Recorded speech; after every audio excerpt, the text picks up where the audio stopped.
ഇപ്പോൾ നടപ്പിലാക്കാൻ പോകുന്നൊരു വലിയ പദ്ധതി, കേരളത്തിൻ്റെ ചരിത്രത്തിൽ ഏറ്റവും വലിയ മാറ്റം ഉണ്ടാക്കുന്ന പദ്ധതികളിലൊന്നാണ് വിഴിഞ്ഞം കൊല്ലം പുനലൂർ ഗ്രോത്ത് ട്രയാങ്കിൾ.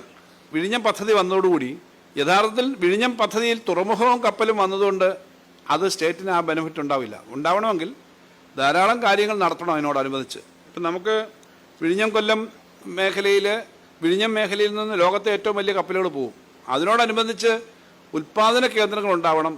ഇപ്പോൾ കേരളത്തിൽ അല്ലെങ്കിൽ ഇന്ത്യയിൽ ബോംബെയിലായാലും ഡൽഹിയിലായാലും ഒരു ഉൽപ്പന്നം നിർമ്മിച്ച് അത് പോർട്ടിൽ കൊണ്ടുവന്ന് തുറമുഖത്ത് കൊണ്ടുവന്ന് ഇപ്പോൾ തിരുവനന്തപുരത്തു നിന്നോ കാസർഗോഡ് നിന്നോ കൊച്ചി തുറമുഖത്ത് കൊണ്ടുവന്ന് അവിടുന്ന് ഒരു കപ്പലെ കയറ്റുന്നു. ഇത് തമിഴ്നാട്ടിലാണെങ്കിൽ തൂത്തുക്കുടിയിൽ നിന്ന് കയറ്റുന്നു, അല്ലെങ്കിൽ ചെന്നൈയിൽ നിന്ന് കയറ്റുന്നു. ഇതിനെ കൊണ്ടുപോയിട്ട് സിംഗപ്പൂരിലോ മലേഷ്യയിലോ വലിയ പോർട്ടിൽ കൊണ്ടുപോകും, ദുബായി പോകും, അവിടുന്ന് വേറൊരു കപ്പലിൽ കയറ്റും. ഒരു മാസം എടുക്കും സാധനം എത്തണമെങ്കിൽ. അതേസമയം കേരളത്തിലെ എവിടുന്നും ഒരു പുതിയ റോഡുകൂടെ പൂർത്തീകരിക്കുമ്പോൾ 5-7 മണിക്കൂർ എടുത്തു കഴിഞ്ഞാൽ എവിടുന്ന് സാധനം എത്തും. ഈ ഗ്രോത്ത് ട്രയാങ്കിളിൻ്റെ മേഖലയിൽ നിന്ന് 2 മണിക്കൂർ എടുത്താൽ നേരെ നമ്മുടെ തുറമുഖത്ത് എത്തിക്കുന്ന സാധനങ്ങൾ അവിടുന്ന് ഈ വലിയ കപ്പലെ കയറ്റിയാൽ ഒരു മാസം ഇങ്ങനെ ചുറ്റിക്കറങ്ങുന്നതിന് പകരം ആ സമയം കൂടി കുറഞ്ഞ് അതിൻ്റെ ഏറ്റവും മിനിമം 2 ആഴ്ചയെങ്കിലും കുറയും.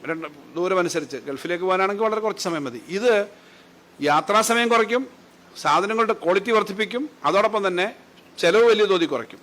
1000 കോടി രൂപയാണ് കിഫ്ബി ഈ ഗ്രോത്ത് ട്രയാങ്കിളിനായിട്ട് മാറ്റിവെച്ചേക്കുന്നത്. അതിനൊരു SPV രൂപീകരിച്ച് പലതരത്തിലുള്ള ഡെവലപ്മെൻറ്റ് അവിടെ ആലോചിക്കുന്നത്. അക്വിസിഷൻ മാത്രമല്ല, അക്വിസിഷൻ ലീസ്റ്റ് ആയിട്ടുള്ള ഏറ്റവും അവസാനത്തെ ഓപ്ഷനാണ്. ആളുകൾക്ക് ഈ സ്ഥലം വാങ്ങാം, നേരിട്ട് നെഗോഷിയേറ്റഡ് പർച്ചേസ് പറ്റും.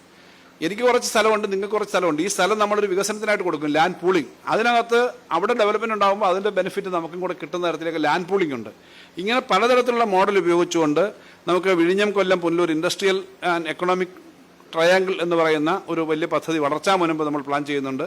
അത് നമ്മുടെ വിഴിഞ്ഞം വന്നതിൻ്റെ പശ്ചാത്തലത്തിൽ കേരളത്തിൽ വലിയ കുതിച്ചാട്ടം ഉണ്ടാക്കാനുള്ള ഒരു പദ്ധതിയായിട്ട് മാറും എന്നാണ് പ്രതീക്ഷിക്കുന്നത്. വാസ്തവത്തിൽ ഈ കേരളത്തിലെ ഇതുപോലുള്ള മേഖലയിൽ ആവശ്യത്തിന് ഇപ്പോഴും ഭൂമിയും സൗകര്യം കിട്ടുന്നില്ല എന്നുള്ളതാണ് സത്യം.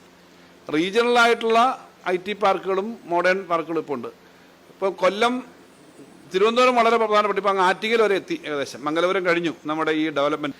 ഇപ്പോൾ അതങ്ങ് മംഗലപുരം കഴിഞ്ഞു അങ്ങോട്ട് ഗ്രോത്ത് വന്നുകൊണ്ടിരിക്കുക. അത് കൊല്ലം കോറിഡോർ എന്ന നിലയിൽ ഒരു കോറിഡോറുണ്ട്. കൊച്ചിയിൽ നിന്ന് ആലപ്പുഴ ചേർത്തലയ്ക്കും അതുപോലെ തന്നെ അപ്പുറത്തേക്ക് തൃശ്ശൂരേക്കും പോകുന്ന തരത്തിലേക്ക് ആ കോറിഡോറുണ്ട്. ഇപ്പോൾ തന്നെ കൊരട്ടി വഴിയൊക്കെ വരെയുണ്ട്. കണ്ണൂരിലും IT പാർക്ക് ഡെവലപ്മെൻ്റ് ഉണ്ട്, പാലക്കാട് മേഖലയിലുണ്ട്. ITക്ക് വേണ്ടിയിട്ടുള്ള ഡെവലപ്മെൻറ്റ് ഇപ്പോൾ കൊല്ലം IT പാർക്ക്, കൊല്ലത്തും കൊട്ടാരക്കരയിലും കണ്ണൂരും, അതൊക്കെ ഇപ്പോൾ നടന്നുകൊണ്ടിരിക്കുന്നത് കൂടാതെ റീസെൻ്റായിട്ട് വന്നേക്കുന്ന ഡെവലപ്മെൻറ്റാണ്. കണ്ണൂർ ഇപ്പോൾ സ്ഥലം എടുത്തു കഴിഞ്ഞു, എയർപോർട്ടിനടുത്ത്. ഈ സ്ഥലങ്ങളിൽ സർക്കാരിൻ്റെ സ്ഥലം ഉപയോഗിച്ച് തന്നെയാണ് ഞാൻ ഈ പറഞ്ഞ കൊല്ലവും കൊട്ടാരക്കര. അതൊരു പുതിയ മോഡലാണ്. സർക്കാരിൻ്റെ ഉപയോഗിക്കാതെ കിടക്കുന്ന സ്ഥലങ്ങളുണ്ട്, അത് സ്ഥലം അക്വയർ ചെയ്യാൻ പോകേണ്ട ബുദ്ധിമുട്ടില്ല. അപ്പോൾ അങ്ങനെയുള്ള